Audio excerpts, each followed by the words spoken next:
Imagine the king of the sun, drowning in a world of white shadow. Nature has a code. A set of ancient, unbreakable laws written in the DNA of every living thing. The desert is a furnace. The tundra is a tomb. These worlds were never meant to touch. They were never meant to bleed into one another. Until the sky broke. Something happened. An anomaly. A glitch in the geography of the planet that defied every rule of evolution. A pride of Africa's most lethal apex predators, creatures forged in the searing heat of the Serengeti, have been torn from their golden empire. They didn't walk here.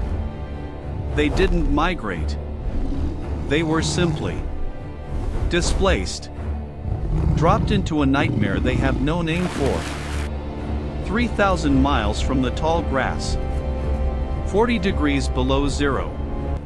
There is no camouflage here. There is no warmth. There is only the silence of the frost. And the hunger that follows it like a ghost. Welcome to the Arctic. It is no longer a wilderness. For these strangers, it is a killing floor. Look at him. This is Titan. In the tall grass of the savannah, his roar is the sound of God. He is a monarch. A master of the horizon. But here, in this blinding, suffocating white, Titan is nothing but a refugee. A golden target. Listen to the sound of his breath. It's heavy. Labored. Every exhale is a cloud of wasted energy, a wisp of life escaping into the freezing air. His paw pads, designed for the soft sand and scorched earth, are cracking. The ice shards are like razor blades, slicing into the flesh of a king. His coat, that magnificent, golden crown, is now his greatest curse. In the grasslands, it was a shadow in the brush. Here, it is a neon sign. A beacon. It screams to every hidden eye for miles, asterisk I do not belong. I am vulnerable. I am dying. The pride moves like a funeral procession. They are built for the ambush. For the short, violent burst of speed in the heat. But their metabolism is a high-performance engine that is now seizing up. They haven't eaten in 4 days. Their internal temperature is dropping. Their muscles are tightening, turning to stone. They don't just need food. They need high-calorie, high-fat fuel. They need lifeblood. And they need it before the sun sets. Because in the Arctic, the night doesn't just bring darkness. It brings extinction. The target is ahead. Caribou. They are massive. Heavier than any gazelle titan has ever faced. Their antlers are jagged crowns of bone. To a healthy pride, they are a challenge. To a starving pride, they are a hallucination of salvation. The strategy is perfect. The lions spread out, instinctively finding the angles. Titan stays low, his belly dragging across the sub-zero crust of the snow. But the environment is a traitor. The snow crunches. The wind betrays their scent. The cold makes their reflexes sluggish. The strike is a blur of desperation. And it fails. In Africa, a failed hunt is a missed meal. In the Arctic, a failed hunt is a signed death warrant. The energy Titan just spent to lung at that caribou. He will never get it back. The cold is a thief. It saps their strength 10 times faster than the sun ever could. Titan stands in the clearing, his chest heaving, watching the prey vanish into the mist. He looks at his pride. He sees the hollows in their ribs. He sees the fear in their eyes. For the first time in 10,000 years, the apex predator is afraid of the dark. But they aren't alone. The wind has shifted.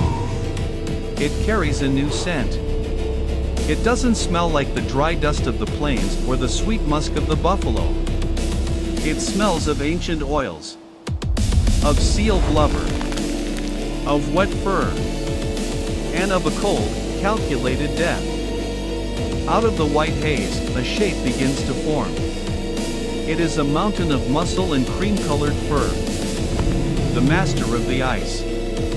A hyper-carnivore that has ruled this frozen void since the dawn of the Ice Age. He has been tracking them. He didn't see them with his eyes, he felt their heat. To him, these golden intruders aren't royalty. They aren't legends. They are competition. Or worse, they are a slow-moving, exotic meat. This is a confrontation nature never intended. Savannah agility versus Arctic brute force. A matchup of two different eras of violence. Titan roars. It is a sound that usually sends hundreds of animals into a panic. It is a sound that shakes the very earth of the Serengeti. The bear stops. He is confused. He is a solitary ghost. He has spent his life in the silence of the bergs. He has never faced a pack. He has never seen the terrifying coordination of a pride. He sees four sets of eyes, not one. It is a stalemate. A shivering, tense standoff. But a stalemate always favors the local. The bear is in his element. He isn't tired. He isn't freezing. He is simply waiting for the intruders to break. The lions hold their ground. They survive the encounter. The bear retreats into the fog, a massive shadow sliding back into the gloom. But he isn't gone. He is just calculating. The ghost knows they are here now. And he is patient. Day 6. The temperature has plummeted to -50. The biological clock is ticking towards zero. The internal organs of the pride are beginning to shut down. Their bodies are cannibalizing their own muscle just to keep their hearts beating. If they do not kill today, the cold will claim them long before the bear does. Titan spots movement near the edge of a lead, a break in the ice. It's a suicide mission. A desperate gamble against a herd of muskox. These are tanks of the tundra. Shaggy, prehistoric, and incredibly dangerous. But hunger has stripped away the lion's caution. It has replaced it with a primal, jagged insanity. The attack is messy. It is brutal. There is no grace, only the raw will to survive. Titan sinks his teeth into the thick, matted fur. He tastes the iron. He feels the warmth.